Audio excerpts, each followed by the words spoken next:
जो बीत गया सो बीत गया, तकदीर का शिकवा कौन करे। जो तीर कमान से निकल गया, उस तीर का पीछा कौन करे। नमस्कार दोस्तों, मैं रमाशंकर सिंह ठाकुर अपनी जगत गुरु योगशाला यूट्यूब चैनल में आपका स्वागत करता हूं। आज एक बहुत ही मस्त टॉपिक लेके आया हूं। हर एक के मन का एक सहज ही प्रश्न है, विशेष रूप से विद्यार्थी वर्ग का, जिनके मन में एक सहज ही प्रश्न उठते रहता है कि आखिर मैं भूल क्यों जाता हूँ। जो भी मैं पढ़ता हूँ वो तत्काल में याद रहता है, बाद में भूल क्यों जाता हूँ।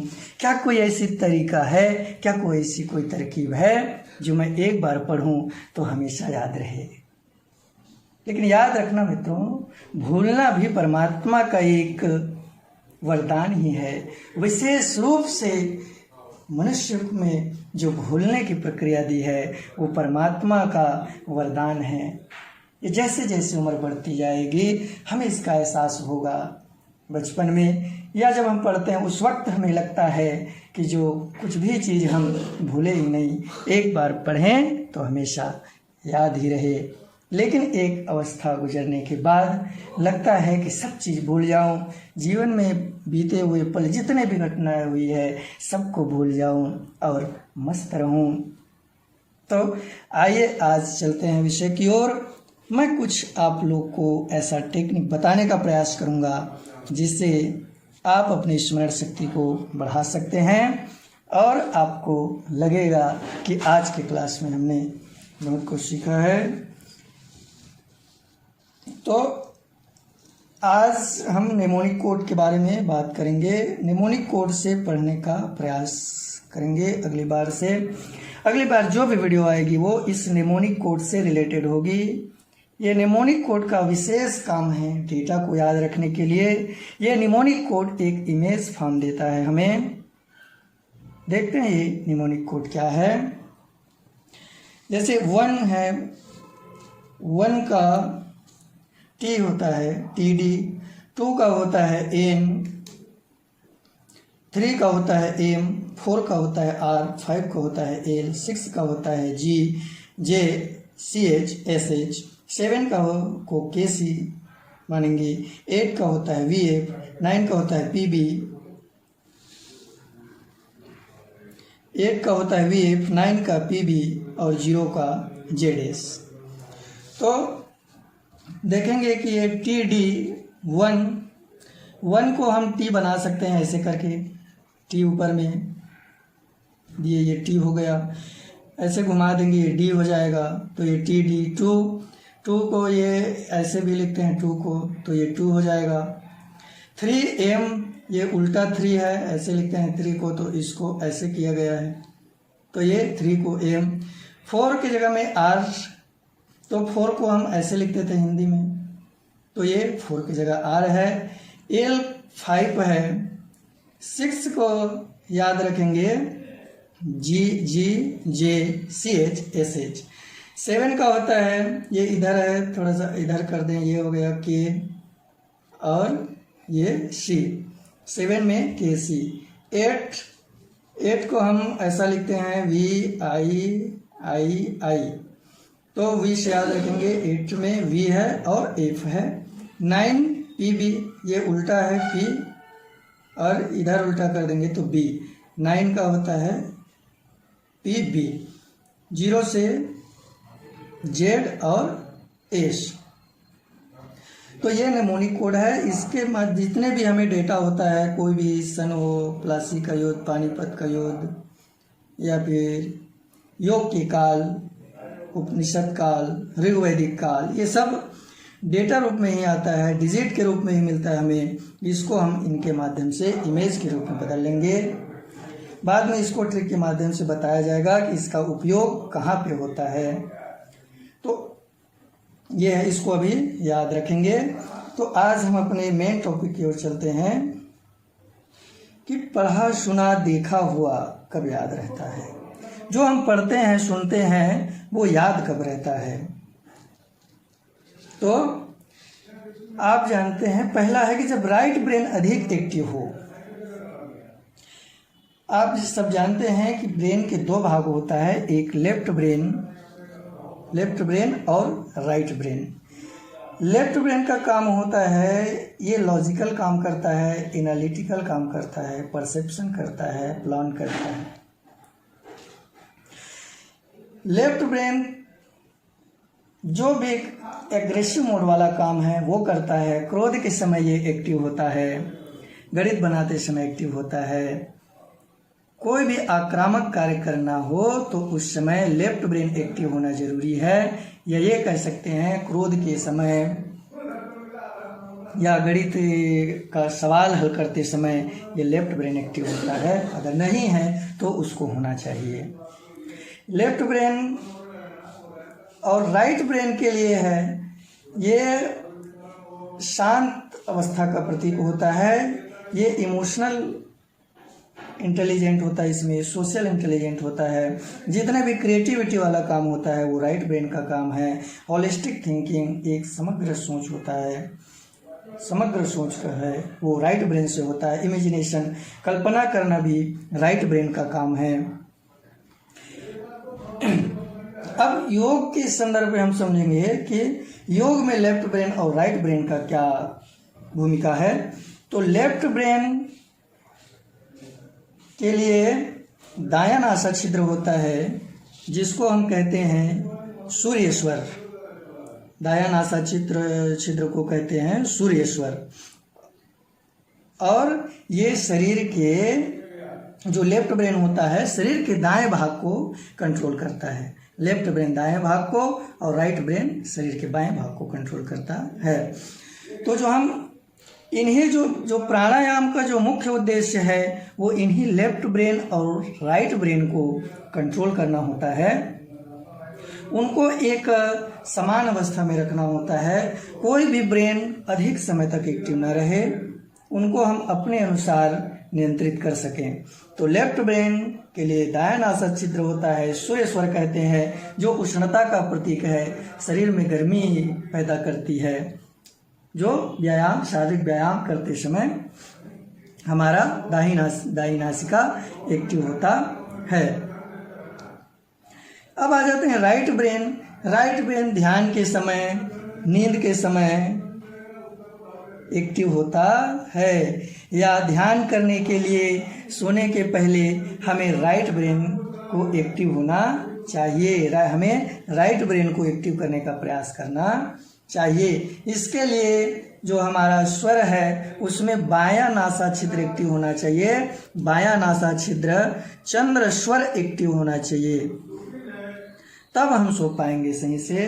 अगर राइट ब्रेन एक्टिव रहा तो हम फिर भी तरह तरह के विचार आने लगेगा, तरह तरह के तर्क लगाने लगेंगे, तरह तरह की कल्पनाएं, अपने आप से विचार बनाने लगेंगे और मन व्यतीत रहेगा।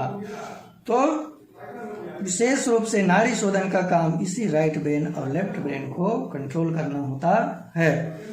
तो कोई भी जो इमोशन वाला भाव होता है, जब राइट ब्रेन एक्टिव होता है तो वो बातें हमें याद रहती है, क्योंकि उस समय राइट ब्रेन एक शांत अवस्था होता है, इसमें ध्यान के समय होता है एक्टिव है। तो कोई भी बातें जब हम ध्यान से सुनते हैं या ध्यान करते हैं तो वो बातें हमको याद रहती है। इसीलिए कहा जाता है कि हर काम को ध्यान से करने का। जब हम शांत रहते हैं तो राइट ब्रेन एक्टिव रहता है। तो सीधी सी बात है कि जब हम शांत अवस्था में कोई चीज़ पढ़े रहेंगे, सुने रहेंगे या देखे रहेंगे तो आसानी से हमारे राइट ब्रेन में वो बात जो है सब वो पेस्ट हो जाएगा, राइट ब्रेन में हमारा स्टोर रहेगा। अब ये जितना क्रिएटिविटी वाला काम है, ये क्रिएटिविटी, इमोशनल, इमेजिनेशन, ये सब राइट ब्रेन का काम है। तो कोई भी हम कहानी, नाटक, गीत, संगीत, गज़ल आदि सब सुनते हैं, उस समय मान के चलिए हमारा राइट ब्रेन ही एक्टिव रहता है। कोई कहानी, नाटक, गीत, गज़ल सुनते समय हमारा राइट ब्रेन ही एक्टिव रहता है, क्योंकि राइट ब्रेन की विशेषता में पढ़े हैं क्रिएटिविटी। ये जितने भी काम है क्रिएटिविटी का काम है। चित्र बनाते समय ये हमारा एक्टिव रहता है। कोई लेखन लिखते समय, पेंटिंग करते समय राइट ब्रेन एक्टिव रहता है। इसका एग्जाम्पल आप अपने जीवन में भी देख सकते हैं कि कोई कहानी हम बरसों पहले सुने हो वो याद रहती है। कोई नाटक, कोई गीत, पुराने गज़ल या कोई पुरानी गीत एक पंक्ति आधा दोहराने से ही आप उसको पूरा कर सकते हैं। जैसे एग्जाम्पल के लिए है, 7 समुंदर पार में तेरे, आप आसानी से कह दोगे पीछे पीछे आ गया। साजन चले ससुराल, आप आसानी से कह देंगे। उस गीत को, उस नाटक को, उस कहानी को उस अंदाज में बनाया जाता है कि उस समय राइट ब्रेन एक्टिव रहे, तो वो बात आसानी से हमारे राइट ब्रेन में स्टोर रहता है। कोई भी फनी चीज़ को देखते हैं तो उस चीज़ को हमारा माइंड याद करके रखता है। कोई भी हम अजूबा दृश्य देखे रहते हैं, कोई मजाकिया दृश्य देखे रहते हैं, कोई इमेज देखे रहते हैं जो फनी हो, वो चीज़ हमें याद रहता है। तो पढ़ते समय भी उस विषय को फनी बनाने का प्रयास करना चाहिए, या उसको कुछ फनी कहानी क्रिएट कर दें उसके संबंध में, तो वो अधिक समय तक याद रहेगा। या कोई गीत ही बना दें उसको, या कोई नाटक के फॉर्म में बना दें उस अपने विषय को, तो यही काम इससे होने वाला है। ये निमोनिक कोड बताया जा रहा है, उससे कहानी बनाई जाएगी, उससे गीत बनाया जाएगा, उससे कोई फनी वर्ड बनाया जाएगा, तो फिर उसके बाद याद रखना बहुत ही आसान हो जाएगा। कोई भी गहरी भाव, कोई भी गहरा जो भाव हमारे अंदर छिपा हुआ है, वो गहरा भाव चाहे सुख का हो, दुख का हो, या घृणा का हो, क्रोध का हो, वैसी चीज़ भी हमें बहुत लंबे समय तक याद रहता है। फिर बार बार याद करने से एक चीज़ और है, याद करने के संदर्भ में कोई भी विषय को आप एक बार कितने अच्छे से भी पढ़ लो, जब तक उसका रिकॉल नहीं होगा तब तक उस विषय को हम हमेशा के लिए याद नहीं रख पाएंगे। तो इसलिए उनको दिन में जब भी समय मिले, या सोते समय, या सुबह उठते ही, या जब भी खाली रहें, जो पढ़े हैं, जिसको याद रखना चाहते हैं, उसको मन ही मन दोहरा लें। फिर वो स्थायी हो जाएगा, क्योंकि फिर वो माइंड से बाहर जाता है, वो विचार फिर अंदर आता है, तो इस प्रकार वो अपना एक स्थायी रूप ग्रहण कर लेता है। फिर एक समस्या और है, पढ़ तो लेते हैं, याद भी रहता है, लेकिन हम कुछ ही देर के बाद दिमाग थकान करने लगता है। दिमाग के थकने का क्या मतलब है? जैसे हम बहुत देर तक पढ़ रहे हैं, 1-1.5 घंटा तक हम गणित का सवाल हल कर रहे हैं, तो हमें लगने लगता है कि अब हम 1 मिनट भी और इस विषय को नहीं पढ़ सकते, तब बोर हो गए हैं, कॉपी किताब रख के बंद कर देते हैं, तुरंत हम गीत संगीत सुनने लगते हैं। आपने कभी गौर किया कि जो हम गीत संगीत भी सुन रहे हैं उसको भी हमारा माइंड ही कर रहा है, वो काम भी हमारा माइंड ही कर रहा है। जो सोचने का काम है, जो चिंतन मनन का काम है, जो तर्क कर रहा है, जो आनंद का अनुभव कर रहा है, वो भी हमारा मन ही है, लेकिन हम उसमें हल्कापन का महसूस करते हैं, अपने आप को तरोताज़गी का अनुभव करते हैं। तो ऐसा क्या है? तो जो माइंड में जो न्यूरॉन्स होता है वो अलग टाइप का न्यूरॉन्स काम करने लगता है उस समय।